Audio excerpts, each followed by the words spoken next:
Okay, so John chapter 15, titled that I am the true vine. It says this, I am the true vine, and my Father is the vine dresser. Every branch in me that does not bear fruit, he takes away. And every branch that does bear fruit, he prunes, that it may bear more fruit. Already you are clean because of the word that I have spoken to you. Abide in me, and I in you. As the branch cannot bear fruit by itself unless it abides in the vine, neither can you unless you abide in me. I am the vine. You are the branches. Whoever abides in me and I in him, he is that bears much fruit. For apart from me, you can do nothing. If anyone does not abide in me, he is thrown away like a branch and withers. And the branches are gathered, thrown into the fire, and burned. If you abide in me and my words abide in you, ask whatever you wish, and it will be done for you. By this my Father is glorified, that you bear much fruit, and so prove to be my disciples. As the Father has loved me, so I have loved you. Abide in my love. If you keep my commandments, you will abide in my love, just as I have kept my Father's commandments and abide in his love. These things I have spoken to you, that my joy may be in you, and that your joy may be full. This is my commandment, that you love one another as I have loved you. Greater love has no one than this: someone lay down his life for his friend. You are my friends, if you do what I command you. No longer do I call you servants, for the servant does not know what his master is doing, but I have called you friends, for all that I have heard from my Father I have made known to you. You did not choose me, but I chose you and appointed you that you should go and bear fruit, and that your fruit should abide, so that whatever you ask the Father in my name, he may give it to you. These things I command you, so that you will love one another. Okay, so I'm going to go through, that was verses 1 through 17. So I'm going to go through and explain a couple things. So in verse 2, he says, every branch in me that does not bear fruit, he takes away. So a lot of times we deal with this question that, like, why are all these bad things happening to me? Or why am I having to go through these trials and tribulations? Or why did I lose this? Like a lot of times, like a lot of bad things have happened to me in my life. So like most recently in the last year, like I got in a car accident, I lost my car, my dog passed away, I lost Shiloh, and then I also basically lost my leg for now going on 8 months. And even football, like I lost football, which was a huge thing to me and something that constantly has been taken away from me. So a lot of times, like I ask myself too, like, where is God in all this? Why does all this keep happening to me? But the Lord is showing us right here in this verse that every branch in me that does not bear fruit, he takes it away. So when things get taken away from us, it's not ours to keep holding on to them, because that's just going to hurt us more if we refuse to let something go that God's trying to remove out of our life, because obviously it's not bearing fruit in our life. And then he says, every branch that does bear fruit, he prunes. So prunes in Hebrew means to cut off, to cut out, and it's in Hebrew language, it's a strong verb. So it's a strong action. So it's to cut off, to cut out, to clear of useless material. So again, yes, God is taking things away, but he's also cutting things off from us to clear things that are useless from our lives. And why? Why is he doing that? He's cutting it down so that we can bear more fruit. So again, y'all all know my favorite J. Cole line that I always say. It's coal under pressure. What does that make? It makes a diamond. So coal under this heavy, heavy pressure is created into something much more valuable than a piece of coal. It's created into a diamond.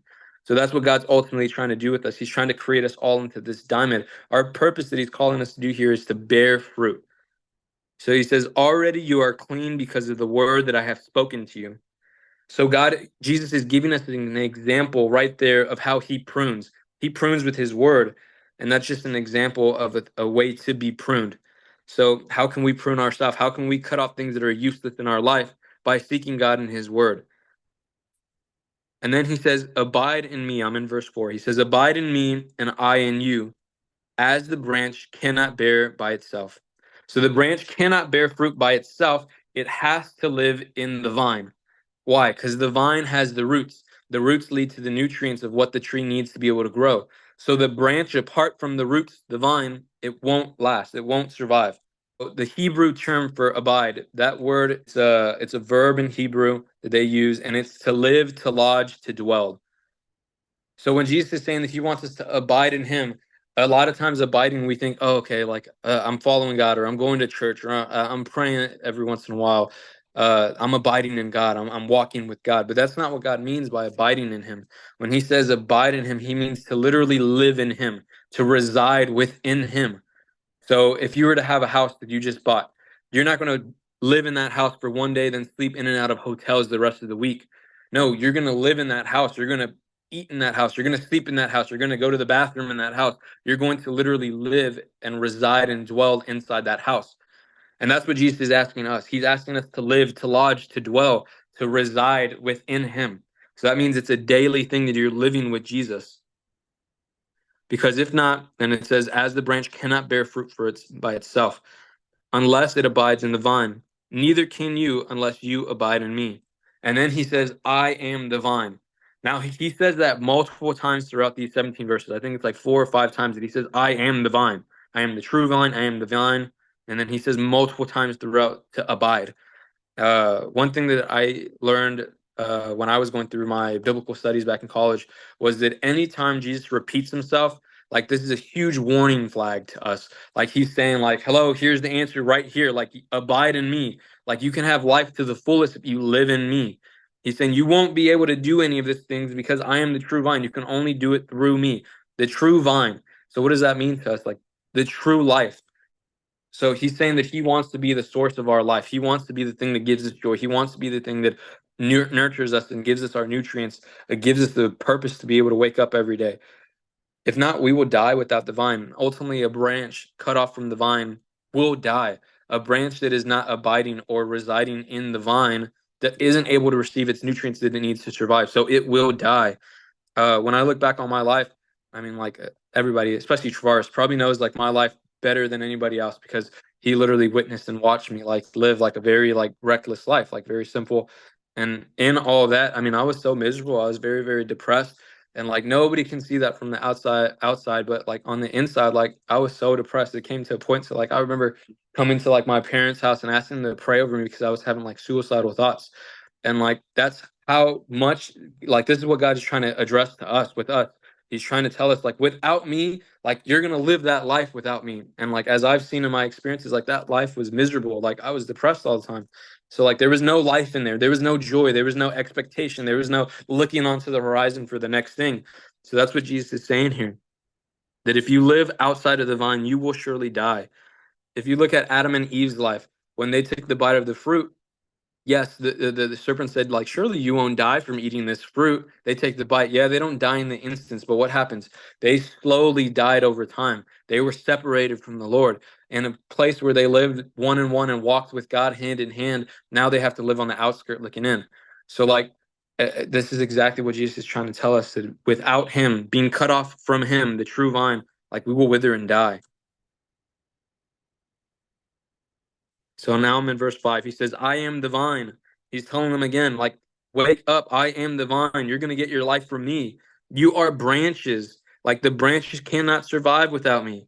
Whoever abides in me and I in him, he is that bears much fruit. For apart from me, you can do nothing. If anyone does not abide in me, he is thrown away like a branch and withers, and the branches are gathered, thrown into the fire, and burned. If you abide in me, again, he's saying, abide in me, and my words abide in you, ask whatever you wish, and it will be done for you. By this my Father is glorified, that you bear much fruit, and so prove to be my disciples. So when Jesus said that, that to me like hit me hard. It's right before verse 9. He says, so prove to be my disciples. Great love is tested. Infatuation is very short-lived, and it burns quick. But true love takes a testing. It has to overcome some kind of obstacle to form a forged bond. Going through the fire with metal, like metal cannot be formed unless it goes through the fire for perfection to be able to be forged to what it needs to look like. A sword cannot be a sword until it is put in fire, hit by a hammer, put in water, then put back in the fire. So like a strong bond cannot be forged together without some kind of testing, without some kind of obstacle to overcome. And that's the same thing us with the Lord. Like it is hard. It is hard to live like a Christian life. It is very hard. And it's very, I mean, the Bible says like wide is the road that leads to destruction and narrow is the path that leads to salvation. And it's very true. It is very hard to live a good life. And even when people get married, it's so easy to get divorced nowadays. I mean, divorce rates is like 90%. Most marriages end in divorce. And it's crazy. But prove to be my disciples. Prove to show your love that you love the Lord. He says, as the Father loved me, so I have loved you.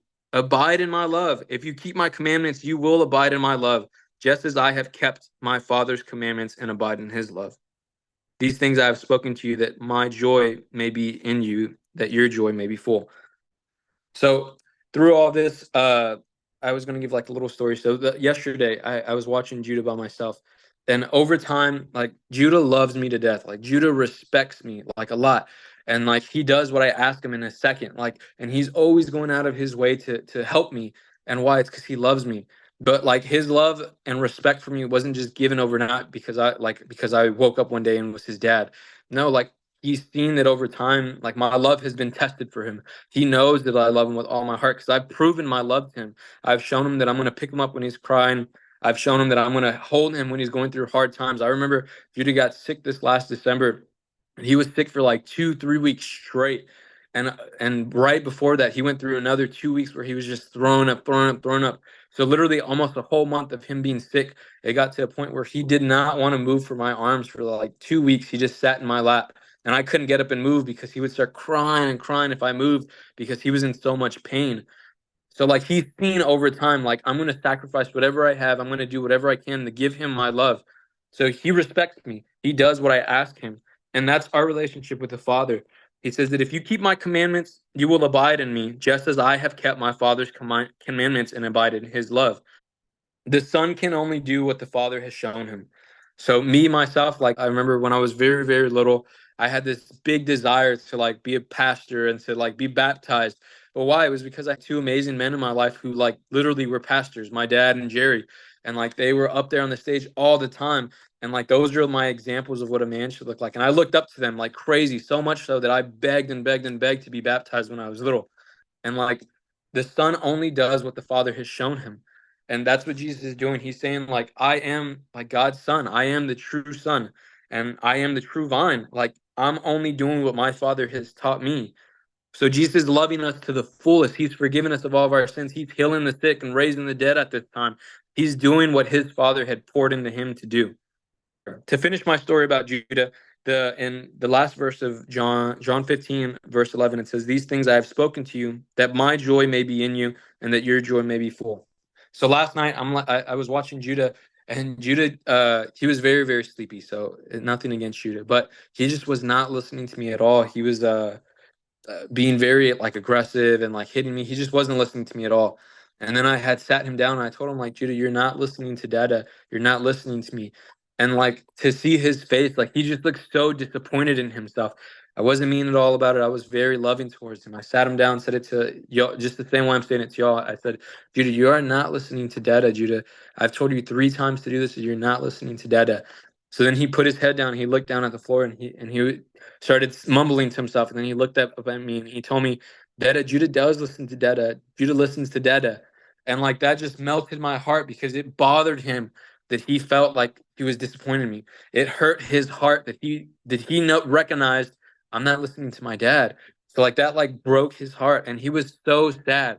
Like we went up to go take a bath, like literally a whole hour goes by, and he's still telling me like, Dada, Judah does listen to Dada.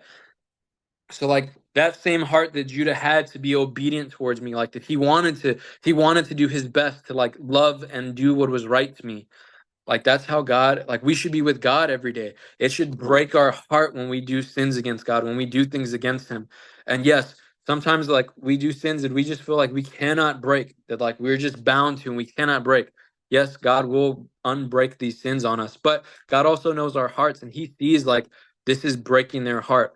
Throughout my whole like journey from high school to college, where I was just sinning and sinning and sinning and sinning, down deep in my heart, like I was miserable, and it broke my heart. And like I would have these deep conversations with God, like begging God like to forgive me, and begging God like not to let me go. So like though I was sinning that whole time, God like saw my heart, that it was desired and broken, that I wanted to come to him again.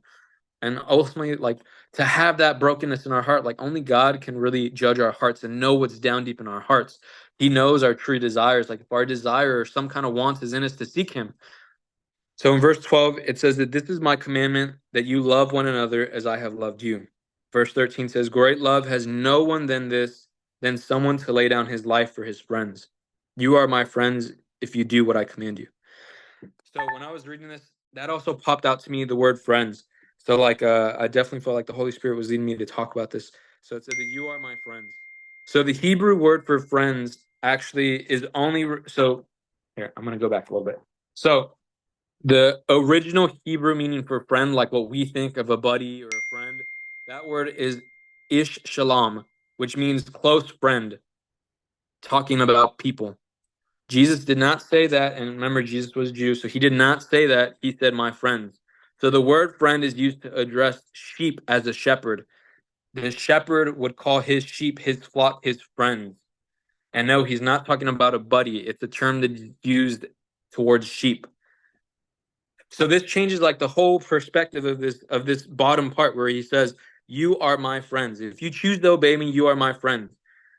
That is a huge, huge thing to me because with the shepherd and the sheep, he's relating this to the people at the time. Because remember, most of these people are like shepherds and farmers and like welders at the time. So he's saying something that's in relationship to what the people know at the time.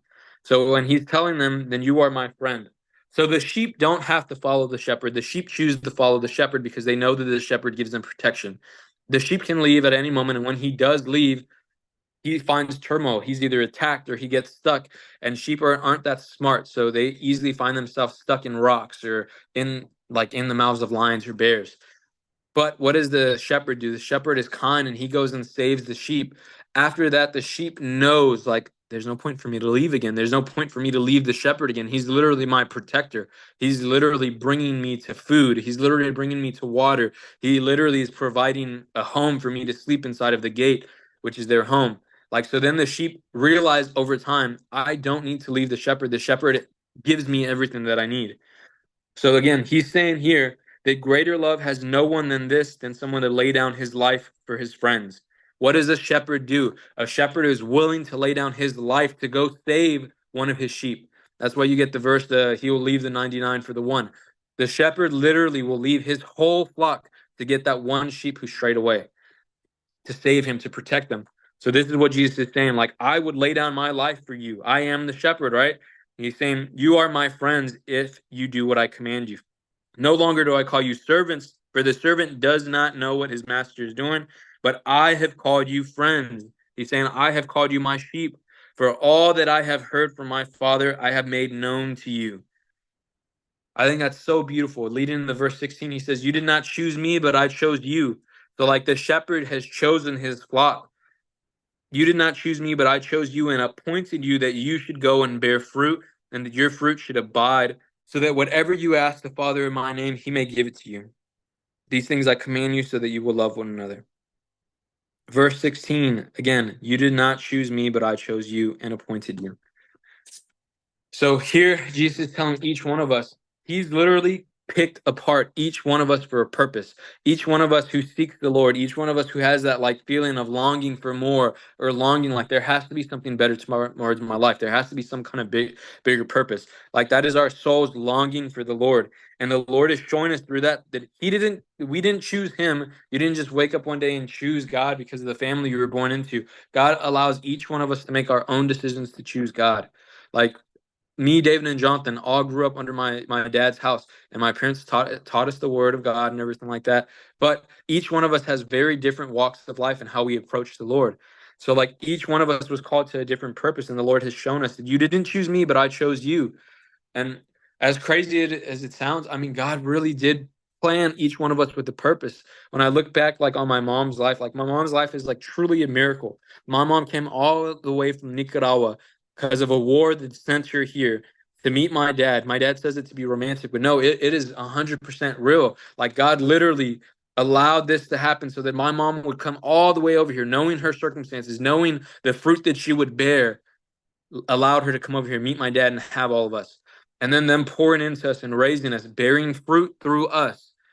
And then, like, look at Emma's life. God literally brought Emma's parents all the way from Tennessee to Dallas to San Antonio. Like, he brought her all the way here just for me so that I would bear fruit with Emma, and that fruit would be poured into Judah. Like God had a plan for Judah, like without a doubt in my mind, like God has had a plan for Judah. God gave me Judah's name, his first name, his middle name, told me exactly what Judah was going to do when he came to this earth, and has been showing me like his spiritual gifts. Like God literally has a huge calling and a purpose for each one of us.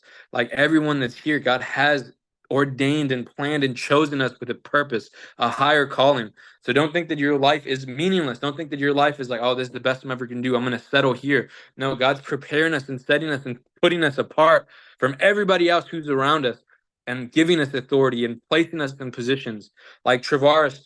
And I look at Travaris's life, like him meeting us in a gym one day, like there's no coincidences with God. God literally ordained that and planned that to have us like become brothers with Travaris and like to unify with Travaris and bear fruit with Travaris. And God has taken Travaris through like the ringer, and now Travaris is leading like people and leading like construction sites and leading things and accomplishing his dreams. And God's added more and more and more and more on his plate each year. Why? Because God has chosen Travaris with a purpose, and he's called him and set him apart, and he's preparing him for something so much bigger that he can't even understand. Like we don't see what God's doing in the moment. I've been learning a lot about Abraham lately, and Abraham literally was given the name from Abram to Abraham, which means that he was going to be the father of many nations. A great father is what it means in Hebrew. And at the time, like he went like 30 something years without being able to have a child, but he's given this name that gives him this authority that I am a great father, and still has no child for many, many years, is barren for many, many years. So like, though we don't see what God is doing in the moment, in the end time, God has called us and appointed us for a certain purpose and is preparing us to accomplish what he's prepared us for. Another thing is the word appointed in Hebrew. So I'm finishing up right now. So the word appointed in Hebrew, in today's society, like in 2024, today, what the word appointed means is to commission and command. But in Hebrew, the original word was appoint. So appoint after time turned into the word appointed. So appoint means to visit, to meet together, to establish with authority, and to tell. So when Jesus is saying, like, I have appointed you, original meaning of what Jesus was saying is this, that he appointed us, was that he had ordained us to bear much fruit through visiting, through meeting together, to establish with authority, to tell. So to tell everybody and everything around you, I mean, Travaris is in a great position where people work with him and under him, to where literally he can bear the Lord's fruit to everyone around him. And each one of us, like each one of us, my dad, the job that he does requires him going and meeting with all different clients, but a lot of older clients, like a lot of the elderly kind of people that need insurance. So in all of that, like my dad is able to give like the message of the Lord to each one of these elderly people. And what more than people who are close to the end of their life to still receive the Lord? Like the Lord just having mercy on people like that to still like receive him before they pass. And then to visit, to meet is what the word appointed means as well. So like that's what we're doing right now, like gathering together, getting in Bible studies together, like meeting, visiting with each other and fellowshipping. Like that's what the Lord had meant to do. And he said, through all this, you would bear much fruit. And then he says, these things I command you so that you would love one another. So like one thing me and Emma were talking about today too is like loving people unconditionally. Like everybody is going through some kind of battle. Literally every person you interact with, whether you see it or not, whether they show it or not on their face, whether they seem like the most happy person in the world, everybody is struggling with something. And most times it's almost the same thing that you are. Like I struggled a lot with like loneliness and addictions. Like 99% of the time, like everybody is dealing with some kind of loneliness or addiction or sin in their own life. So like the Lord has literally crafted us and created us to be compassionate and merciful towards one another, to be kind to one another, to show love towards one another, because we all need help. Everybody needs help. And the Lord blesses those who are merciful to one another.